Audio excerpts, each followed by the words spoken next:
قدرت کی جانب سے ہر پھول اور پھل کو پیدا کیے جانے کی خاص مقصدیت اور افادیت ہے۔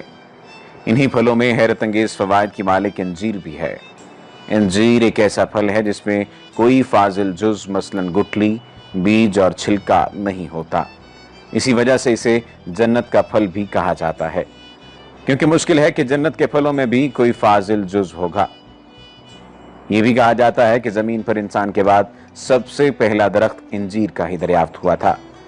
موسمی اثرات کے باعث پاکستان میں تازہ انجیر نہیں ہوتی، اسے لوگوں تک پہنچانے کے لیے خشک اور چپٹا کرنے کے بعد رسی میں پرو کر فروخت کیا جاتا ہے۔ انجیر جسم کو فربہا اور سڈول بنانے کے ساتھ چہرے کا سرخ و سفید رنگ عطا کرتی ہے۔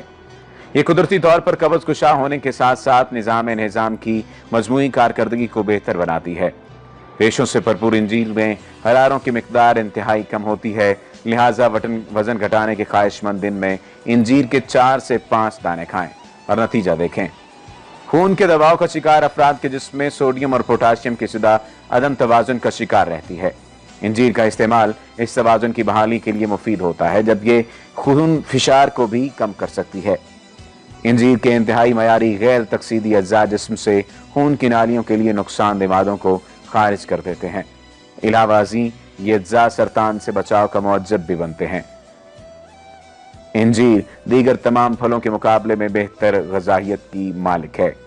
روزانہ سونے سے قبل 4 یا 5 انجیر چبا کر یا گرم دودھ میں نرم کر کے کھائیں۔ اسے باقاعدگی سے کھانے سے آنتوں کے افعال بہتر ہو جاتے ہیں۔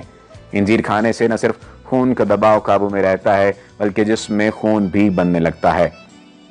موٹاپا برا تو ہے، حد سے زیادہ دبلی جسامت بھی اچھی نہیں لگتی۔ کمزور جسم کے مالک افراد انجیر کھانے کی عادت ڈال لیں تو انہیں دبلے پن سے نجات مل سکتی ہے۔ انجیر سستی، کاہلی اور ناتوانی کے دشمن ہے۔ گلے میں خراش اور کھانسی کی کیفیت ہے تو انجیر کو خوب اچھی طرح چبا کر نگلنے سے یہ تکلیف دور ہو جائے گی۔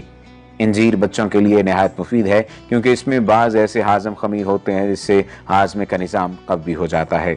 ہاضمہ درست رہے تو بچوں کی صحت ٹھیک رہتی ہے اور ان کے نشو و نما کا عمل بہتری کے ساتھ جاری رہتا ہے۔